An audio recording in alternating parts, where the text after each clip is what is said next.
Hello everyone, how are you all? Hope you all are well and good. So, guys, in previous lecture we studied about reproduction and its importance.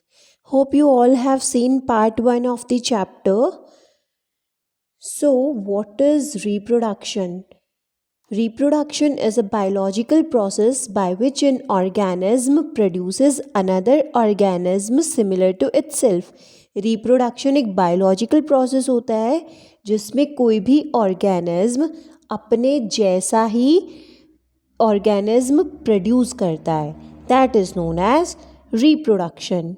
Okay, so in today's lecture we will discuss the types of reproduction. My dear friends, ये भी आपने lower classes में short form में पढ़ा है.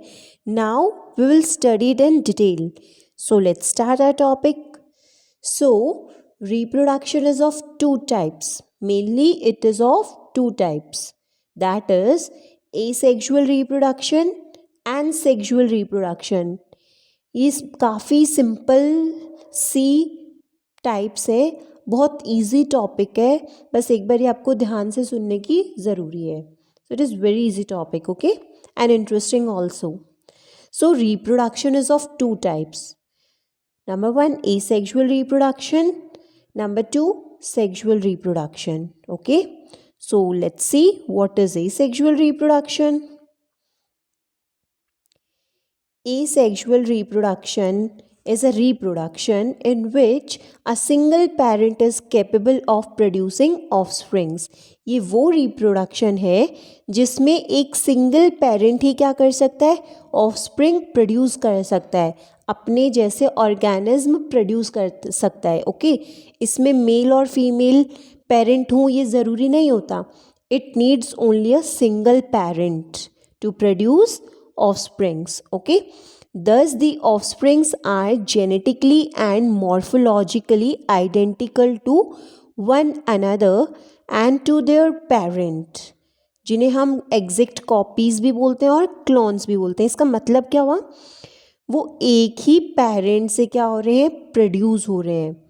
तो जो offsprings होंगे, जो बेबीज़ होंगे, वो क्या होंगे, जेनेटिकली भी सेम होंगे अपने पेरेंट जैसे और मॉर्फोलॉजिकली भी अपने पेरेंट जैसे ही होंगे. जेनेटिकली मतलब उनका जो जेनेटिक मेकअप है वो भी अपने पेरेंट जैसा होगा, और मॉर्फोलॉजिकली का मतलब मॉर्फोलॉजी मीन्स आउटर अपीयरेंस, जो बाहर का अपीयरेंस है वो बाहर से कैसे दिखेंगे, सेम अपने पेरेंट जैसे दिखेंगे. ओके, तो हम उनको क्या बोल सकते हैं, कॉपीज़ भी बोल सकते हैं और क्लोन्स भी बोल सकते हैं. They are the clones of their parents. Okay, तो जो ऑफस्प्रिंग प्रोड्यूस होगा ये सेक्सुअल रिप्रोडक्शन से वो एग्जैक्ट कॉपी होगा अपने पेरेंट की. Okay, mitosis is the essential mode of asexual reproduction. इसमें जो डिवीजन होगी, सेल डिवाइड किस प्रोसेस से करेगा, माइटोसिस से. ओके, माइटोसिस तो इसमें क्या होगी, असेंशियल मोड होता है एसेक्सुअल रिप्रोडक्शन का. माइटोसिस और मियोसिस में आपको डिटेल में आगे पढ़ाऊंगी क्या होता है. Next, asexual reproduction is common among single celled organism and in plants and animals with simple organization. asexual reproduction किस में मिलता है, जो भी ऑर्गेनिज्म सिंगल सेल्ड होते हैं. ओके, उनमें क्या हमें मिलेगा, asexual reproduction. For example hydra, unicellular organism amoeba, sweet potatoes, ये सब किसके एग्जाम्पल हैं, एसेक्सुअल रिप्रोडक्शन के एग्जाम्पल्स हैं. इसमें हमें दोनों पेरेंट्स की रिक्वायरमेंट नहीं होती है. Both male female parents are not involved. Okay, एक ही पेरेंट से क्या प्रोड्यूस हो जाते हैं, ऑफस्प्रिंग प्रोड्यूस हो जाते हैं. Am I right. Now types of asexual reproduction. Asexual reproduction के भी कुछ टाइप्स होते हैं जो सिर्फ हम आज एक ही डिस्कस करेंगे.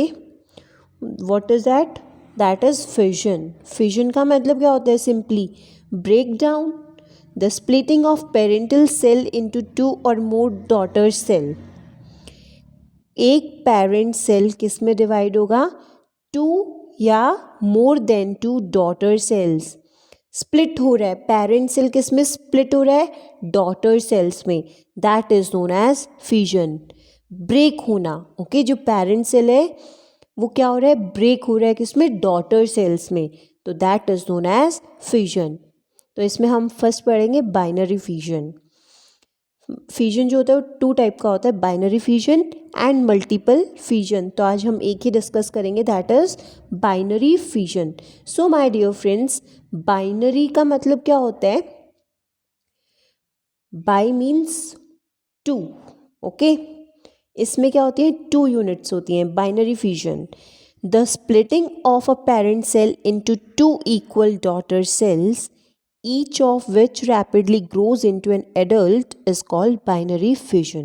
बाइनरी फिजन का मतलब आपको समझ आ रहा होगा कि कोई भी पेरेंट सेल है वो दो इक्वल डॉटर सेल्स में क्या करेगा, डिवाइड करेगा, that is known as binary fission. It occurs in single celled organism, ये किस में होता है, सिंगल सेल्ड ऑर्गेनिज्म, उन ऑर्गेनिज्म के अंदर होता है जिनमें एक ही सेल होता है, for example amoeba, paramecium, okay, bacteria, protozoa, okay, इनके अंदर क्या होगा, बाइनरी फिजन होगा। जो पेरेंट होगा वो टू इक्वल डॉटर सेल्स में डिवाइड होगा, okay. It can be simple और इरेगुलर, ये सिंपल भी हो सकता है, इरेगुलर भी हो सकता है, ऑब्लिक भी हो सकता है, डिवीजन लॉन्गिट्यूड में भी हो सकता है, ट्रांसवर्स डिवीजन भी हो सकता है, डिपेंड करेगा कि प्लेन ऑफ डिवीजन जो है वो कैसा है, okay. You can see this is an example of binary fission that is in amoeba. ये 100% आपको एक्सप्लेन करने के लिए आता है फिजन, ओके। ए सेक्सुअल रिप्रोडक्शन और सेक्सुअल रिप्रोडक्शन पे एक क्वेश्चन डेफिनेटली बनता है। तो बायोलॉजी का एक रूल है कि अगर कोई भी आंसर आप डायग्राम के थ्रू समझा रहे हैं तो you will score good marks, okay. So देखिए, इसमें ये है पेरेंट अमीबा। पेरेंट अमीबा में बीच में क्या होता है, न्यूक्लियस प्रेजेंट होता है। फिर जो क्या हो, सेकेंड स्टेप में क्या करेगा, पेरेंट अमीबा का जो न्यूक्लियस है वो इलोंगेट होगा, वो बढ़ना स्टार्ट करेगा, nucleus will elongate. In next step एक यहाँ पे आपको दिख रहा है ना ग्रूव शेप, जैसे ही वो न्यूक्लियस इलोंगेट होगा तो एक ग्रूव शेप बन जाएगी, okay. Next division of nucleus and cytoplasm, फिर क्या होगा, इलोंगेशन के बाद डेवलपमेंट हुआ ग्रूव का, ठीक है। तो यहाँ ये ग्रूव से क्या करेगा, न्यूक्लियस और साइटोप्लाज्म क्या हो जाएंगे, डिवाइड हो जाएंगे, ठीक है। वो अपने न्यूक्लियस और साइटोप्लाज्म के साथ एक साइड हो जाएगा और दूसरा एक साइड हो जाएगा। तो आपको ये ब्रेक डाउन होंगे तब आपको क्या मिलेंगी, टू डॉटर सेल्स, ओके। तो एक डॉटर सेल के अंदर भी न्यूक्लियस और साइटोप्लाज्म है और दूसरी ने भी डिवाइड कर लिया है। तो एक अमीबा कितने डॉटर सेल्स में डिवाइड हुआ, टू डॉटर सेल्स। तो this is known as asexual reproduction, okay, and it is binary fission.